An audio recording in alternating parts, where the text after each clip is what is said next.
कुठे जायचं आहे? अच्छा, कोकणात जायचं आहे. बरं. प्लॅन. ओके, ठीक आहे. एक लिंक पाठवतो, तो व्हिडिओ पाहून घे. हां, येस, ओके. असे फोन ऑलमोस्ट रोज येत आहेत किंवा 2 दिवसातनं एकदा तरी नक्कीच येत आहेत. हॅलो, नमस्कार, सुप्रभात मित्रांनो. स्वागत आहे तुमचं पुन्हा एकदा आपल्या यूट्यूब चॅनलमध्ये श्री थॉट्समध्ये. तर मित्रांनो, असे ट्रिप प्लॅनिंगसाठीचे किंवा 2 दिवस वेळ आहे, 3 दिवस वेळ आहे, कोकणात जायचं आहे, कुठे जाऊ, काय पाहता येईल, राहू कुठे आणि चांगलं जेवण कुठे मिळेल, असे अनेक प्रश्नांचे भरपूर मला फोन येत असतात. आणि त्याच आपल्या मित्रांसाठी, त्याच आपल्या भावांसाठी, त्याच आपल्या सगळ्या मैत्रिणींसाठी देखील हा व्हिडिओ मी घेऊन आलेलो आहे. बाय द वे, आपल्या चॅनलवरती आत्तापर्यंत 3-4 असे ट्रिप प्लॅनिंगचे व्हिडिओ पडलेले आहेत आणि आता हा त्याच्या पुढचा व्हिडिओ हा आपला प्लॅन व्हिडिओ असणार आहे. परत एकदा गुहागर ट्रिप प्लॅन. 2 दिवस किंवा मॅक्झिमम 3 दिवसात तुम्ही ही गुहागरची ट्रिप करू शकता. ती कशी, फटाफट व्हिडिओला स्टार्ट करूया. चलो.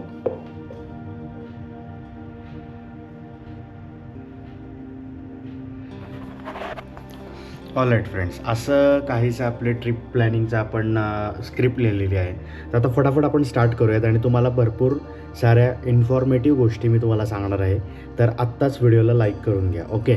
आणि आवडलं तर नक्की सबस्क्राईब करा, कारण की असे प्लॅनिंगचे व्हिडिओ तुम्हाला भरपूर मिळतील. So let's get started. तर मित्रांनो, गुहागर आहे ना, हे रत्नागिरी जिल्ह्यातील एक खूप सुंदर असा पर्यटन स्थळ आहे, जिथे तुम्ही मंदिरं, बीचेस आणि काही अजून वेगळ्या गोष्टीसुद्धा पाहू शकता. तर त्या कुठल्या, त्याच मी तुम्हाला आता सांगणार आहे. तर स्टार्ट विथ द डिस्टन्स आणि रूट. तर तुम्ही पुण्यावरून जाणार असाल ना, तर पुणे मार्गे तुम्हाला जायचं असेल तर तुम्ही ताम्हिणी घाटमार्गे चिपळूणपर्यंत जा, हायवेने, मुंबई गोवा हायवे. आणि तिथून चिपळूणवरून आतमध्ये एक 30-35 किलोमीटर गुहागर डेस्टिनेशन आहे. तर पुण्यावरून साधारणपणे हे 250 किलोमीटरच्या आसपास त्याचं किलोमीटर्स आहेत. त्यानंतर पुण्यातून स्वारगेटवरून डायरेक्ट तुम्हाला एस टी बसेससुद्धा आहेत, किंवा तुम्हाला बाय रूट कसं जायचं ते मी तुम्हाला आत्ता सांगितलंच. आणि तुम्हाला एस टी बसेससुद्धा आहेत.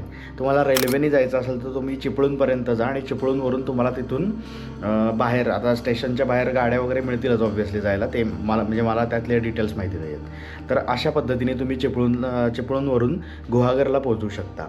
आणि गुहागरला पोहोचल्यानंतर आहे ना, आता सगळ्यात पहिल्यांदा तुमचं हॉटेल स्टे. तर हॉटेल स्टेसाठी आहे ना, मी 2-3 ऑप्शन तुम्हाला रेकमेंड करीन.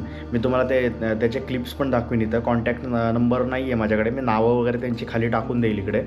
तर सगळ्यात पहिलं म्हणजे नक्षत्र हॉलिडे होम्स किंवा नक्षत्र हॉटेल म्हणून एक आहे, तिथं तुम्ही स्टे करू शकता. त्याच्यानंतर दुसरा एक ऑप्शन आहे दुर्गा पर्ल हॉटेल. ते पण एक चांगलं आहे, तिथं तुम्ही राहू शकता. फक्त तिथले काही वेगळे इश्यूज आहेत, ते मी तुम्हाला नंतर किंवा ह्या व्हिडिओच्या शेवटी सांगेन.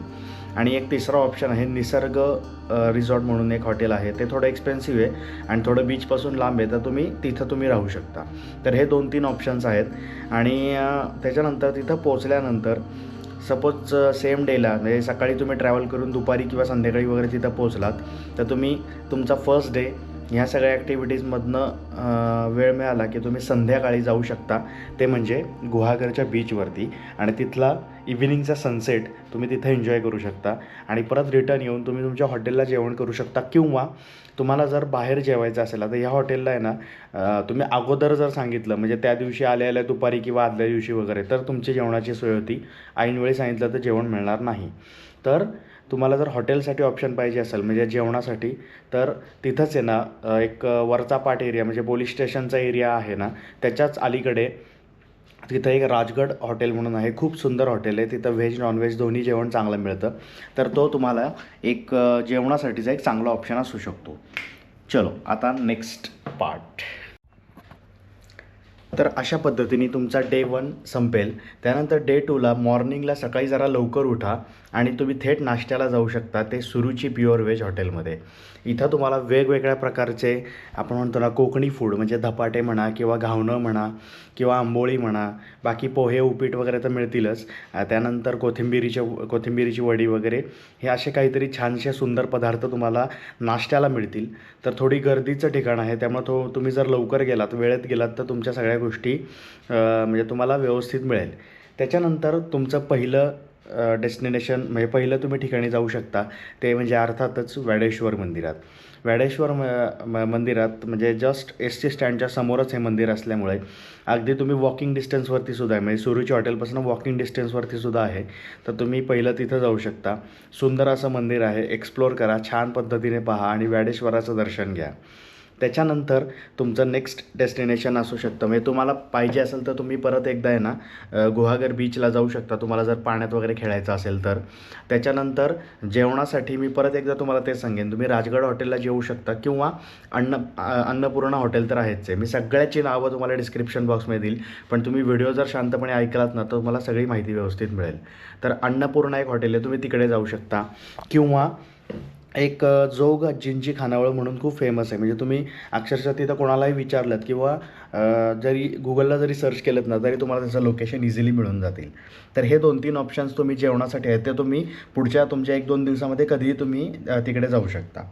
त्याच्यानंतर तुम्ही आहे ना मित्रांनो अंजनवेलचं लाईट हाऊस बघायला नक्की जा. म्हणजे लाईट हाऊस काय काम करतं, जर जे समुद्रामध्ये जे काही मासेमारी करणारे ज्या काही बोटी असतात त्या ज्या जातात ना आणि त्या रात्री वगैरे जातात किंवा सकाळी परत येतात, असं काहीतरी त्यांची एक ॲक्टिव्हिटी असते. तर त्यांना दिशादर्शक करण्याचं किंवा त्यांना दिशा दाखवण्याचं काम आहे ना हे लाईट हाऊसच्या माध्यमातून केलं जातं. म्हणजे हे मला बेसिक माहिती आहे, तुम्हाला अजून काही ॲडिशनल माहिती असेल तर नक्की कमेंट बॉक्समध्ये सांगा.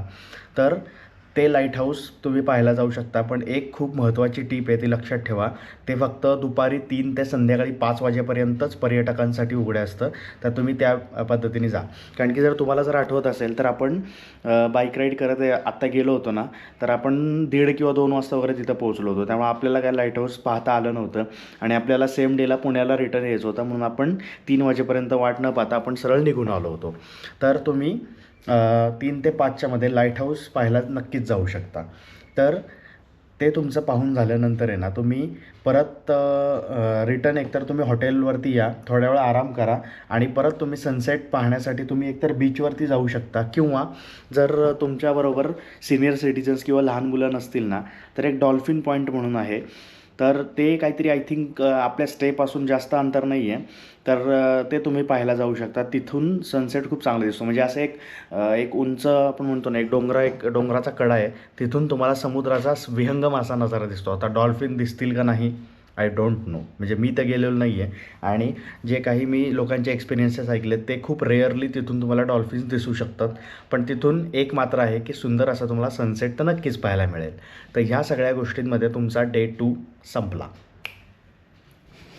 ऑलराईट मित्रांनो, आता तुमचा डे 3 पुन्हा त्याच पद्धतीने सुरू होणार. म्हणजे एकतर सुरुचीमध्ये वगैरे नाश्ता आणि नंतर जेवणाचं मी तुम्हाला आधीच सांगितलं.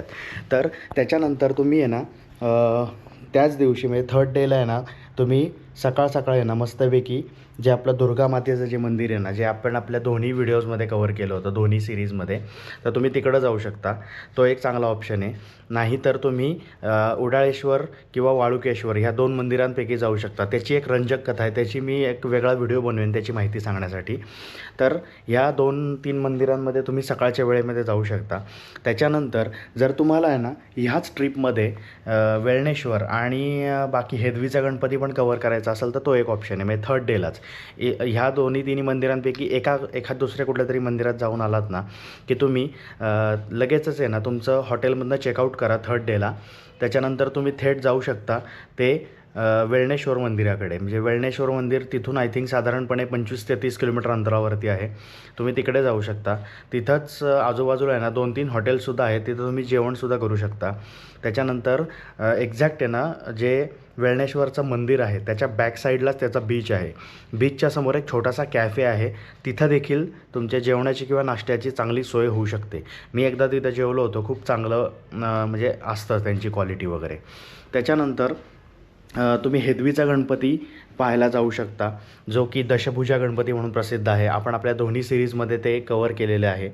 तर ते तुम्ही पाहून तुम्ही तुमच्या बॅक टू पुणे किंवा बॅक टू मुंबई जिकडं तुमचा डेस्टिनेशन असेल तुम्ही रिटर्नसाठी निघू शकता. म्हणजे दुपारी 3-4 वाजेपर्यंत जरी ह्या तुमच्या सगळ्या प्लेसेस फिरून झाले ना, तर तुम्ही रिटर्न तिकडून निघून तुम्ही तुमच्या डेस्टिनेशनला पुन्हा जाऊ शकता. पण मित्रांनो, तुमच्याकडे ॲडिशनल अजून एक जर दिवस असेल ना, तर मी तुम्हाला नक्की सजेस्ट करेन की तुम्ही आहे ना फेरीने दाभोळला जा. त्याच्यानंतर दाभोळला तुम्ही चंडिका मातेचं जे मंदिर आहे ना, ते तुम्ही पाहू शकता. आणि दाभोळलाच आहे ना एक कोकण घरटे नावाचं एक होमस्टे आहे. म्हणजे गुगल तुम्ही केलं तर तुम्हाला इझिली मिळून जाईल. तर तिथं तुम्ही राहा. तिथला एक वेगळाच एक्सपिरियन्स आहे. म्हणजे एक वेगळं एक आपल्याला कोकण तिथं अनुभवता येईल. आणि दुसरी गोष्ट म्हणजे तिथं एक कोळेश्वर टेम्पल आहे, ते तुम्ही पाहायला जाऊ शकता. असं एक छोटासा तुम्ही एक दिवस तिकडं देखील स्पेंड करू शकता. म्हणजे दाभोळमध्ये कोळथरे नावाचा एक सुंदर असा बीच आहे, तो देखील तुम्ही एक्सप्लोअर करू शकता. म्हणजे तुमच्याकडे ॲडिशनल डे असेल तर. आणि तिकडून तुम्ही रिटर्न म्हणजे चौथ्या दिवशी तुम्ही रिटर्न तुमचे काय म्हणतात त्याला रिटर्न जर्नी चालू करू शकता.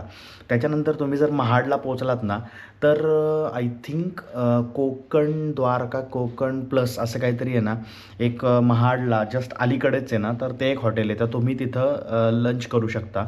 ते खूप सुंदर हॉटेल आहे. आणि दुसरं एक म्हणजे समृद्धी प्युअर व्हेज असं आहे, मस्त मालवणी वगैरे असं त्याचं नाव आहे. तर तिथं एक तुम्ही जेवण करू शकता. ते देखील हॉटेल चांगलं आहे. तर अशा प्रकारे मित्रांनो तुम्ही तुमची गुहागरची ट्रिप करू शकता. म्हणजे खूप फास्ट फॉरवर्डमध्ये मी शॉर्टमध्ये तुम्हाला पटापट ह्या सगळ्या गोष्टी सांगितल्यात. तर कोणत्याही कारणास्तव तुम्हाला आपला व्हिडिओ आवडला असेल, माझं ट्रिप प्लॅनिंग किंवा माझी सांगण्याची पद्धत तुम्हाला आवडली असेल ना, तर मित्रांनो नक्की चॅनलला लाईक करा, सबस्क्राईब करा. आणि हो, अजून एक मी मगाशी तुम्हाला बोललो होतो की जे काही तिथले एक्सपिरियन्सेस आहेत ना, ते पण मी तुम्हाला एक जस्ट आयडिया देऊन ठेवतो. म्हणजे ऑब्व्हियसली तुमच्यासोबत हे घडेलच का असं मी म्हणत नाही आहे, पण मी मगाशी त्याचा उल्लेख केला होता तेच.